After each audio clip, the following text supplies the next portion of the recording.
오늘 봉독한 말씀에 보면은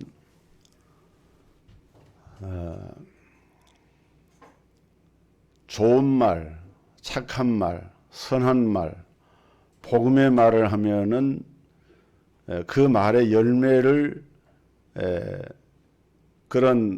맺게 되고, 악한 말, 잘못된 말, 이런 말들은 또 그런 악한 열매를 맺게 된다. 혀에는 권세가 있는데 사람들이 그 말한 대로 그 말의 열매를 맺게 된다, 이렇게 말합니다. 그래서 우리가 말을 바르게 하면은 인생의 항로를 바꾸게 됩니다. 지금같이 어려운 때라고 해서 말이 자꾸 부정적인 언어로 이렇게 못 살겠다, 힘들다, 어렵다, 이런 류의 말을 우리가 많이 할 수가 있는데, 그렇다고 해서 우리 환경이 좋아지지 않습니다. 어려움은 어려운 때일수록 하나님의 어떤 섭리와 계획을 믿는 믿음을 가지고, 왜 하나님이 이런 상황에서 이런 어려움 가운데 우리를 두셨을까? 꼭 코로나19에서만이 아니라 모든 환경 가운데서 하나님은 합력해서 선을 이루시는 하나님인데, 그래, 하나님의 절대적인 섭리 계획이 있겠지 라고 하면서 내 입술의 언어가 긍정적이고 창조적이고 적극적인 그런 언어로 바꿔줄 필요가 있는 거예요. 왜냐하면은 사람은 하나님이 천지를 창조하실 때 말씀으로 창조하셨잖아요. 빛이 있으라 하심에 빛이 있었고 하나님이 보시기에 좋았더라. 하나님이 말씀하니까 그 말씀이 권능으로 나타난 것이거든요. 그래서 말이라고 하는 것은 창조성이 있다 그래요.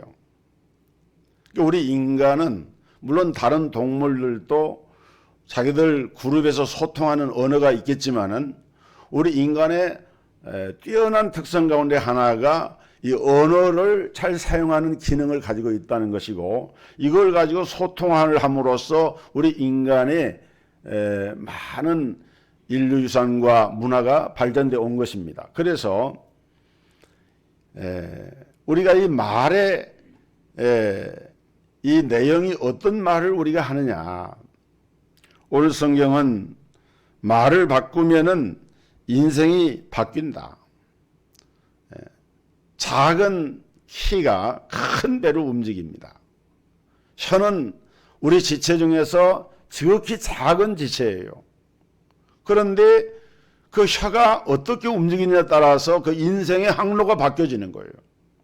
미국의 어떤 부인이 그냥 입만 열면 험담을 너무 잘하고, 전화통만 붙들면은 막 쌍스러운 욕을 하고 막 이렇게 하는 여자가 있었대요. 근데 이분이 이제 어떤 은혜를 받았는지 목사님에게 연락을 해가지고, 목사님, 정말 회개하는 마음으로 제 혀를 제가 강단에다가 올려놓고 하나님 앞에 용서를 받고 싶습니다. 그때 목사님이 하는 말씀이, 그렇게 큰 혀를 올려놓을 강단은 없습니다.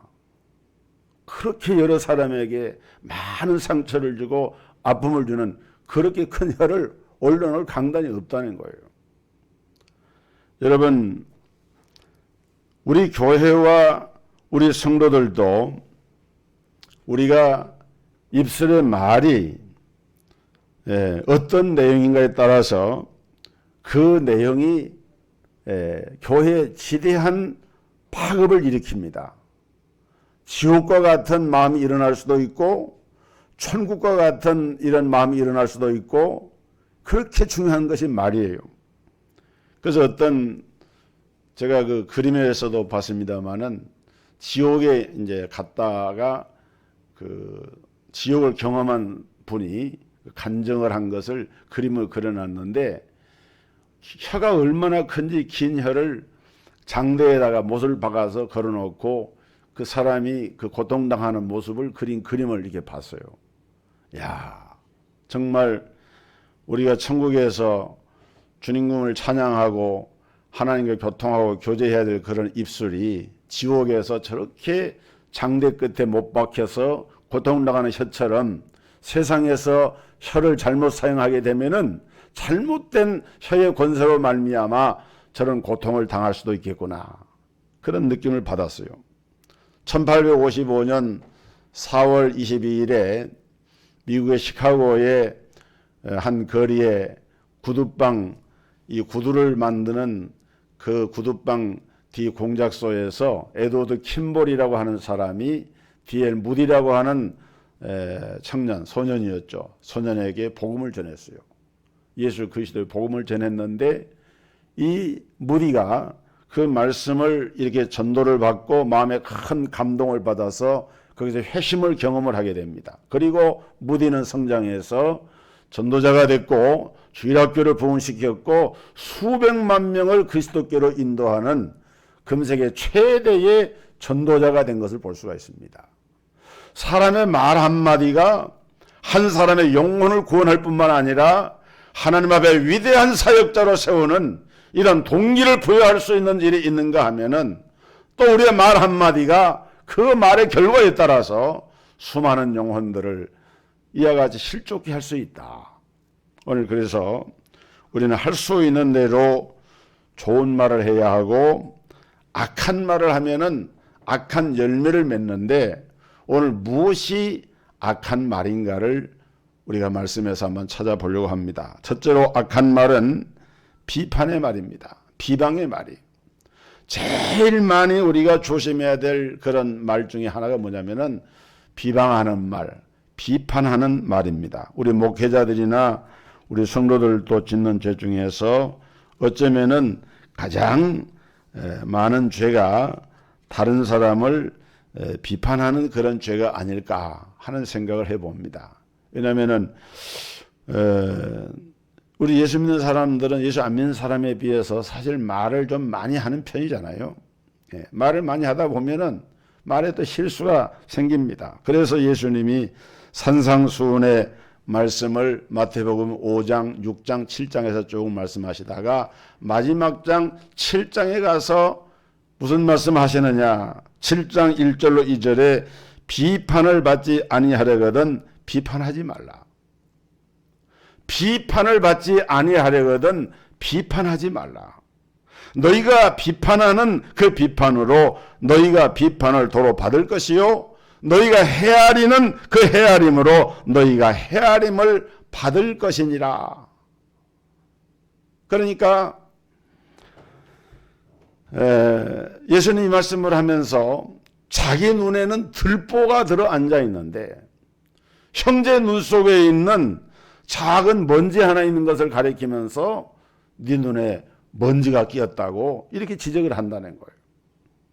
자기를 돌아보면 자기는 허물과 부족이 더 많은데 남을 비판한 만큼 결국 자기도 비판을 받게 되고 남을 좋게 평가하게 되면은 자기도 좋은 평가를 받게 되고 남을 악평하게 되면은 자기도 악평을 받게 된다. 헤아린다라고 하는 말이 그런 말이에요. 도로 헤아림을 받을 것이다.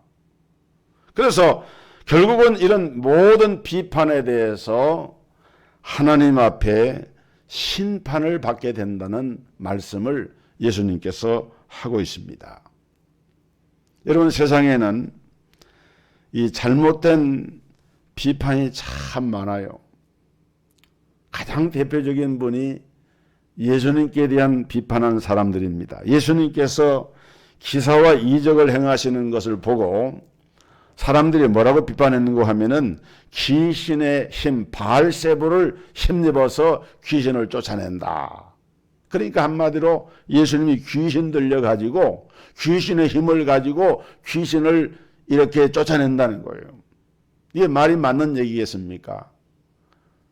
있을 수가 없는 일이고 용납할 수가 없는 그런 말인데 근데 예수님을 비판을 해야 되겠는데 권능이 나타나고 귀신이 쫓겨나가고 역사가 일어나는데 사람들이 추종을 하고 열광을 하는데 뭔가 흠집을 드러내야 되겠는데 뭐라고 말을 갖다가 붙일까? 귀신의 왕을 힘입어서 귀신을 내쫓아낸다. 이렇게 비판을 했어요. 예수님께서 이 말씀을 들으시고 다른 죄는 다 용서를 받을 수 있지만은 말로 성령을 모독하는 죄는 용서를 받지 못한다 그랬어요. 왜냐하면은 성령이 하시는 일을, 하나님이 하시는 일을 더러운 귀신의 영이 들려서 하는 것처럼 이렇게 비방하고 모독하는 이런 행위는 하나님을 향한 모독과 같기 때문에 용서받지 못한다.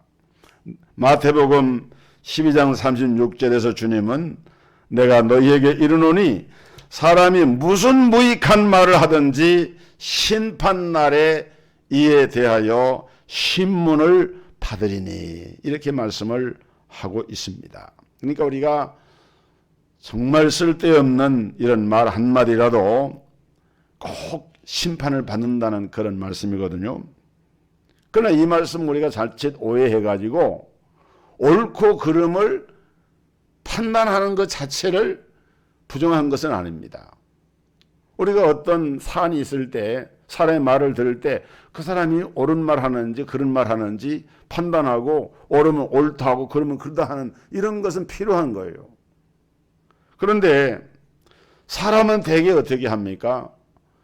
눈 앞에 있는 것만 보입니다. 그리고 영원한 미래는 보지를 못해요.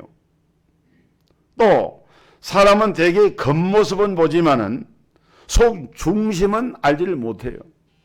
근데 우리 하나님은 사람은 사람을 외모로 보고 판단하지만은 우리 하나님은 그 중심을 보십니다. 우리 하나님은 사람은 우리 눈앞에 있는 겉모습만 보지만은, 그런데 우리 하나님은 영원한 세계를 보시는 거예요. 그래서 우리가 먼저 자신을 돌아보고 비판한 후에 나도 하나님 앞에 죄인인데, 그렇죠. 우리가 하나님 앞에 의로운 사람이 누가 있겠어요? 다 죄인입니다. 그러니까 어떤 형제가 잘못한 것이 눈에 보이고 또 그것을 지적하고 그것을 어떻게 꼭 얘기를 해야 될 그런 상황이 있을 수 있거든요. 그럴 때라도 나 자신을 한번 돌아보라는 거예요. 나는 그러면 그 사람보다 더 의로운가? 나는 그 사람보다 더 완전한가? 그럴 때 우리 마음속에 그 형제를 정죄하거나 그 형제를 비방하는 그런 말의 수위를 조정을 할 수가 있게 됩니다. 베드로전서 2장 23절에 우리 예수님에 대해서 이렇게 말씀을 했어요. 욕을 당하시되 욕하지 아니하시고 고난을 당하시되 위협하지 아니하시고 오직 공의로 판단하시는 이에게 부탁하며. 예수님조차도 사실은 구원자로 이 땅에 오셨고 역사의 종말에는 심판주로 오시는 그런 예수님이시지만은 마지막 하나님 앞에 심판 때까지는 유보를 하고 그 심판을 하나님 아버지께 맡겼다는 거예요. 우리가 이 땅에서 사는 어떤 사람들이 지금 그 사람이 현재 모습이 그 사람의 모든 것의 마지막이 아닙니다. 그 형제도 하나님의 택함받은 형제요 구원받은 형제라고 하면은 비록 지금 허물이 있고 부족함이 드러나 보인다 할지라도 언제 어느 땐가는 하나님의 자녀로서 주의 성도로서 변화를 받고 새로워질 수 있는 그런 가능성을 가지고 있는 형제인 거예요. 그것을 우리가 그런 자세를 가지고 형제와 이웃을 바라보면서 우리 예수님처럼 마지막 심판은 하나님께 맡기고 나는 여기까지밖에 보질 못합니다. 그런 자세를 갖는 것이 필요하다는 것이죠. 그 다음에 두 번째로 오늘 사단이 가장 좋아하는 두 가지 악한 말이 있는데 첫째는 거짓말이고 두 번째는 참소하는 말입니다. 여러분 사단 마귀는 요한복음 8장 44절에 보면은 너희 아비는 마귀라고 하면서 이 마귀는 처음부터 거짓말한 거짓말장이다. 너희 아비는 마귀에게서 났으니 그 진리가 그 속에 없으므로 진리에 서지 못하고 거짓을 말할 때마다 제 것으로 말하나니 이는 그가 거짓말장이요 거짓의 아비가 되었습니다. 마귀는 거짓말의 원조입니다. 거짓말의 시조예요.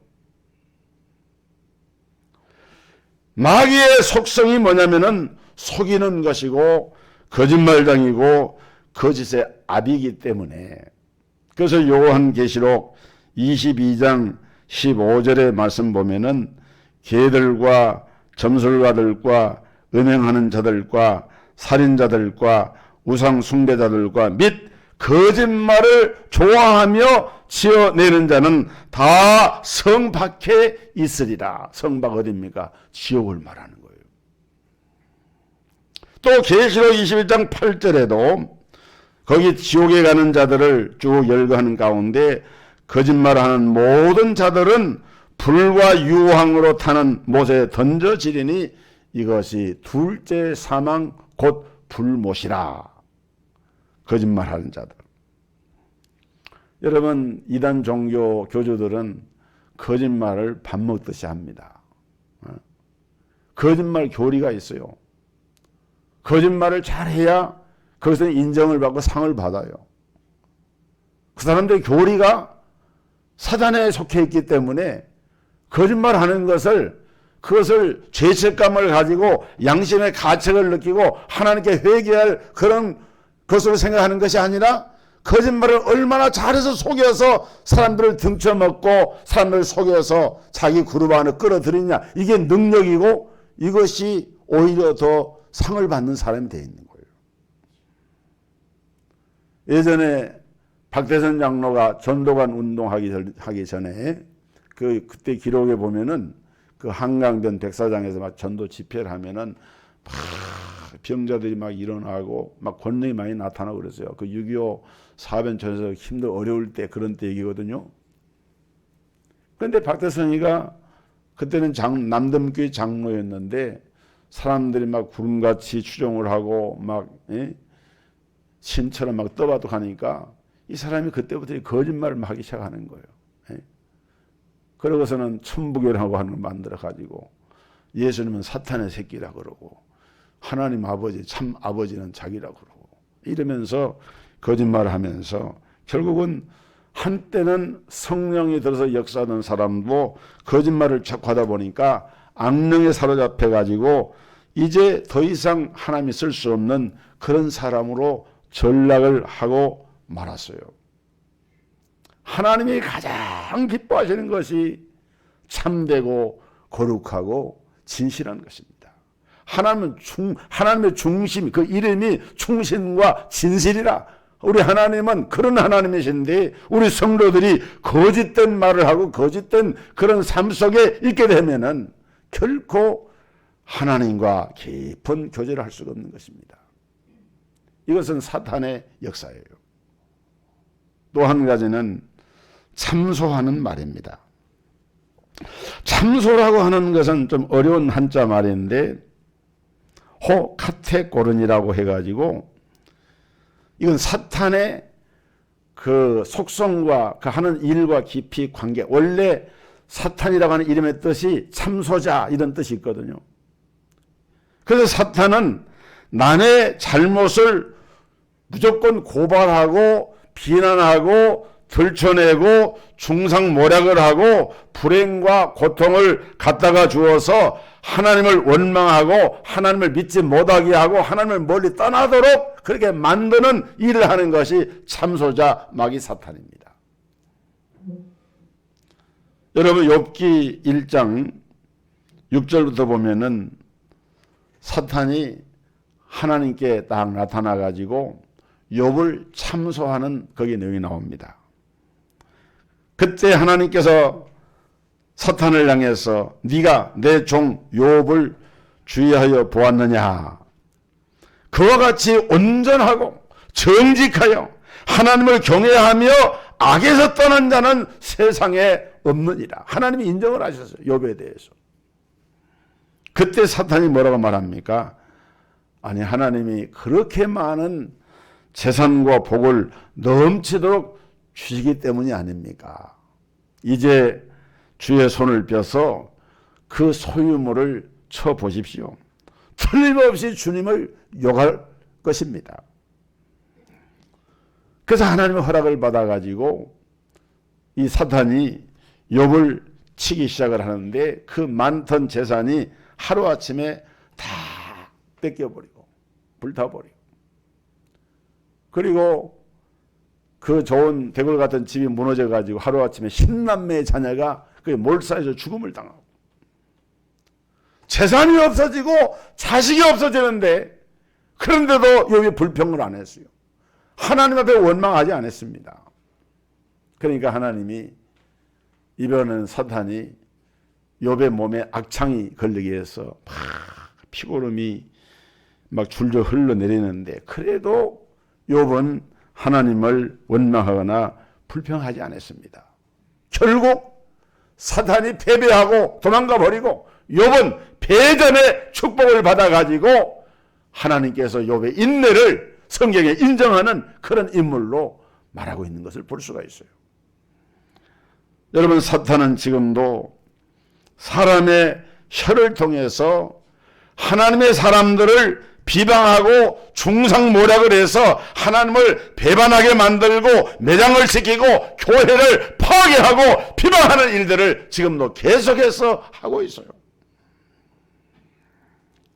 요한계시록 12장에 보면은 붉은 용이라고도 하고 사탄이라고도 하는 마귀가 하늘에서 밤낮으로 참소를 하다가 땅으로 내어 쫓겼다, 이런 기사가 나옵니다.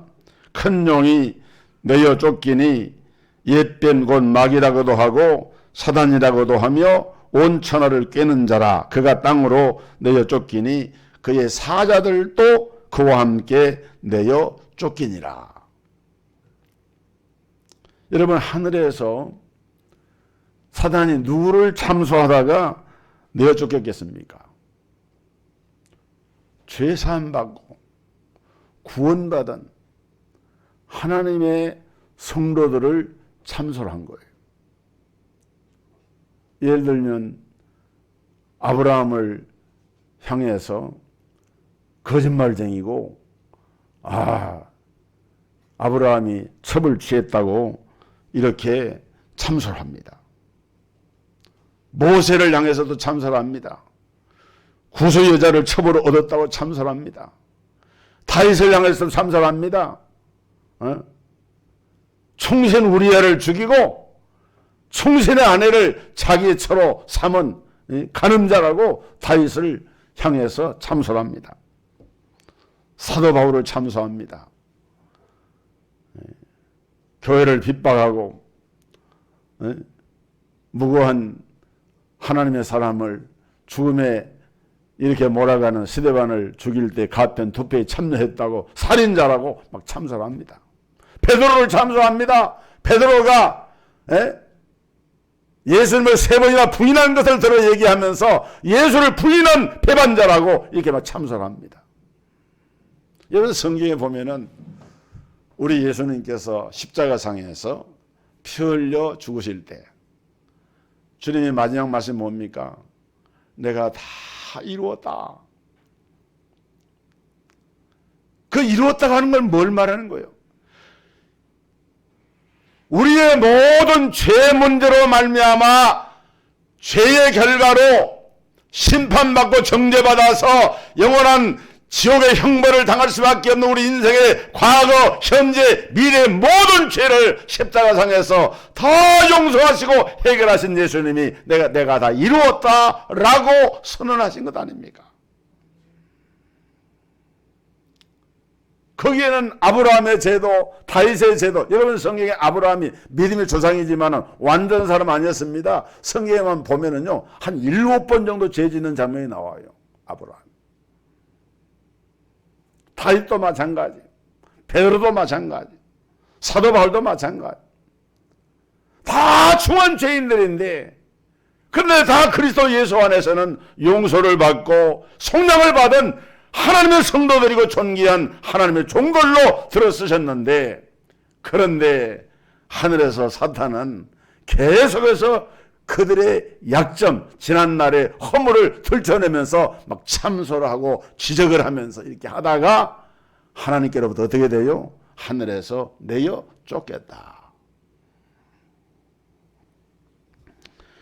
오늘 그러므로 사단 마귀를 이기려고 하면은 우리에게 무엇이 필요합니까? 예수님이 흘리신 보혈의 그 공로가 필요합니다.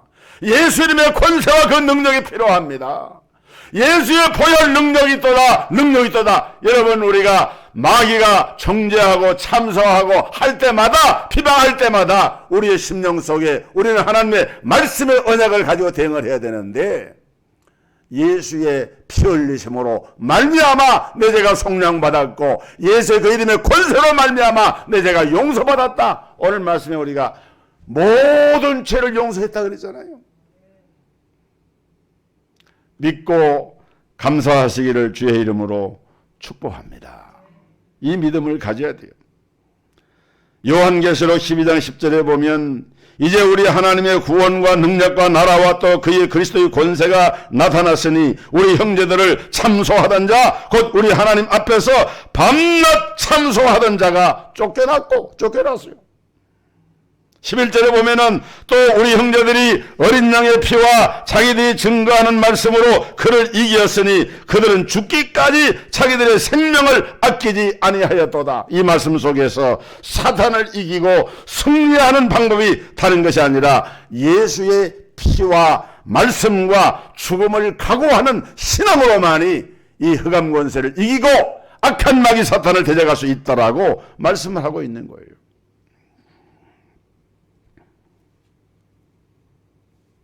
그 다음에 세 번째로 우리가 경계해야 할 말은, 악한 말은 불평의 말입니다.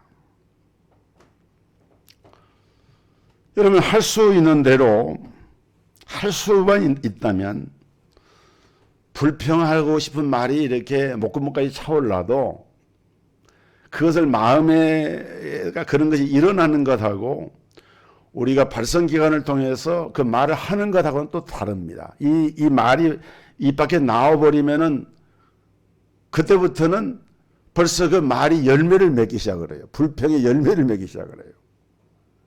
그러니까 불평의 말이 나와도, 그런 것이 나와도 꼭 참고 그걸 이겨내야 돼요. 그게 누가 그러냐면은 그게 사실은 욥이 그렇게 했거든요.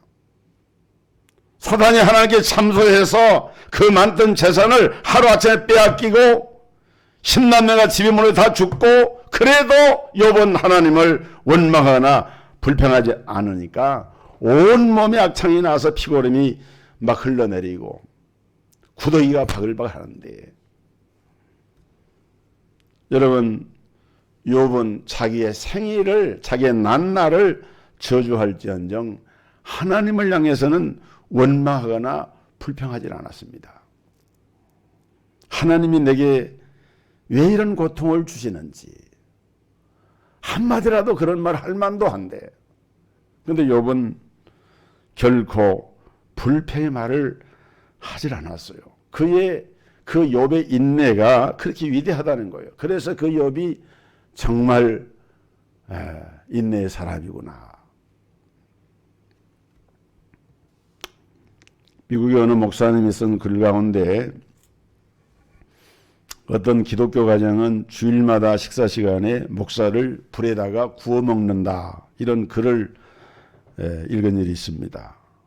여러분, 부모의 말이 자식들에게 아주 큰 영향을 끼칩니다. 특히 부모가, 크리스찬 부모가 비판의 말, 불평의 말을 이렇게 하게 되면 그 부모의 말이, 그 말을 듣는 자녀들이 교회를 떠나게 돼요. 그리고 결국에는 하나님의 자녀로서의 길에서 이탈하게 됩니다. 특히 교회 중직자들은 가정에서 교회에 대한 이런 불평이나 비난의 말을 해서는 안 되는 이유는 그것이 그 자녀들에게 심대한 영향을 미치기 때문에. 마태복음 12장 34절에 독사의 자식들아 너희는 악하니 어떻게 선한 말을 할 수 있느냐.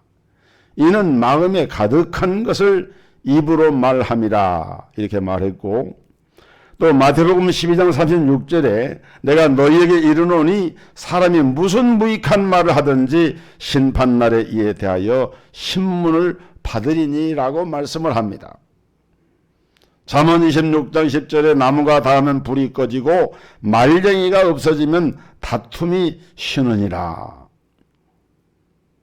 시편 37편 1절에도 악을 행하는 자들 때문에 불평하지 말며 불의를 행하는 자들을 시기하지 말지어다. 그래서 다윗은 기도할 때 그런 기도를 했어요. 여호와여 내 입에 파수꾼을 세워주옵소서. 정말 요즘 같은 때를 살아가는 우리 성도들에게 꼭 필요한 기도 같아요. 그냥 환경이나 이런 것들이 어렵기 때문에 자기도 모르게 한숨처럼 불평의 말이 나올 수가 있어요. 그런 것을 믿지 않는 사람들은 서로 그렇게 한다 할지라도 우리 믿는 성도들은 그렇게 해서는 안 된다는 거예요. 오히려 이런 때일수록 하나님 앞에 감사의 말을 하고 긍정적인 말을 하고 모든 것이 합력해서 선을 이루시는 하나님의 계획이 있는 거예요. 뭐 코로나 상황이 갈수록 이렇게 세계적으로 뭐 번져가고 뭐 인도에서 하루에 35만 6만 확진자가 막 발생을 하고 하루에도 지금도 전 세계적으로 60만 명이 넘는 확진자가 막 나오고 있잖아요. 그래도 우리나라는 어쨌거나 지금까지는 방역을 나름대로 잘해온 것 같아요. 감사할 일이죠. 가까운 일본만 하더라도 하루 확진자가 5천 명을 넘고 거기는 우리나라에서 검사하는 수준의 10분의 1밖에 안 해요. 우리나라를 비교하자면은 한 5만 명 지금 확진자가 나오고 있는 거예요. 그런데 비해서 지금 우리나라의 사정은 그런대로 그래도 어쨌든 방역 당국이 선방을 하고 있고 우리 국민들이 또 이렇게 협력을 해서 여기까지 오고 있는 거거든요. 그러니까 그런 어떤 좀 자부심도 가지고 감사하는 마음을 가져야 되는 거죠. 그 다음에 마지막으로 악한 말은 더러운 말과 희롱의 말이 있습니다. 여러분 우리는 정말 할 수 있는 대로 말을 할 때 은혜로운 말을 하고 다른 사람에게 덕을 끼치는 말을 하려고 노력을 해야 됩니다. 더러운 말이나 희롱의 말이 무슨 말이냐.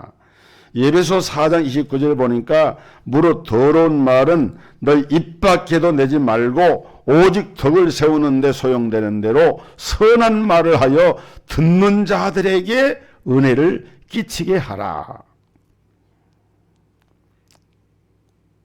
여러분들이 말 한마디 한마디가 다른 사람에게 은혜가 되도록 하라는 거예요. 예배소 4장 30절에 보면은 하나님의 성령을 근심하게 하지 말라. 너희가 그 안에서 구원의 날까지 인치심을 받았느니라. 더러운 말이나 희롱의 말이나 음담패설이나 이런 것들은 성령님을 근심케 하고 탄식하게 하는 말이다. 이것은 마귀가 우리 마음의 통로에다가 다리를 놓아가지고 마귀가 들어오는 길을 열어주는 것이 됩니다. 왜냐하면 이 말이라고 하는 것은 그 말하는 사람의 인격성이 담겨있기 때문에 마귀는 인격적인 존재이기 때문에 말과 함께 들어옵니다. 말과 함께 그 영향을 주는 거예요. 마귀가 좋아하는 비판의 말, 거짓말, 참소하는 말, 불평의 말, 더러운 농담, 희롱의 말 이런 것들은 입 밖에도 두지를 말고 그것을 완전히 결별해서 다윗처럼 하나님이여 내 입에 파수꾼을 세워주옵소서. 그런 믿음과 그런 기도가 필요하다 그 말이에요. 잠언 17장 27절에 말을 아끼는 자는 지식이 있고 성품이 냉철한 자는 명철하니라. 이게 과도하게 우리가 흥분하거나 냉정함을 잃어버리면은 감정에 휘둘려 가지고 말에 실수하기 쉽기 때문에 이런 잠언의 말씀을 마음에 기억할 필요가 있습니다. 이사야서 57장 19절에 보면은 입술의 열매를 창조하는 자 여호와가 말하노라. 먼 데 있는 자에게든지 가까운 데 있는 자에게든지 평강이 있을지어다 내가 그를 고치리라 하셨느니라. 여기 보면은 이 말씀 가운데서 입술의 열매를 창조하는 자 이런 말이 나와요. 이 창조한다는 말이 히브리 말로 바라라고 하는 동사, 창조한다라는 말인데, 입술의 열매를 창조할 때 쓰는 바라라고 하는 동사는 창세기 1장 1절에 태초에 하나님이 천지를 창조하시니라 라고 할 때에 그 창조하다는 말과 똑같은 용어를 쓰고 있어요. 그러니까 천지 만물을 창조하는, 무에서 유를 창조하는 창조의 역사가 태초에 하나님에 의해서 이루어졌던 것처럼 사람들이 그냥 보통으로 하는 말 같지만은 그 말 한마디가 뭘 해요? 창조의 역사를 이룬다. 입술의 열매를 창조하게 되어진다. 그런데 악한 사람은 악한 말을 하고 악한 열매를 맺고, 그리고 하나님이 기뻐하시는 착한 사람은 착한 말을 하고 착한 열매를 맺습니다. 달라요. 인격과 인품과 말에서 나오는 열매가 달라요. 우리의 말에는 창조의 능력이기 때문에, 그래서 우리가 말을 바꾸면은 그래서 인생이 바뀌는구나. 좋은 말은 좋은 열매를 맺고 악한 말은 악한 열매를 맺는데, 악한 말을 버리고 좋은 말의 열매, 좋은 복음의 열매를 우리가 맺게 될 때 이것이 하나님께 영광이 될 줄로 믿습니다.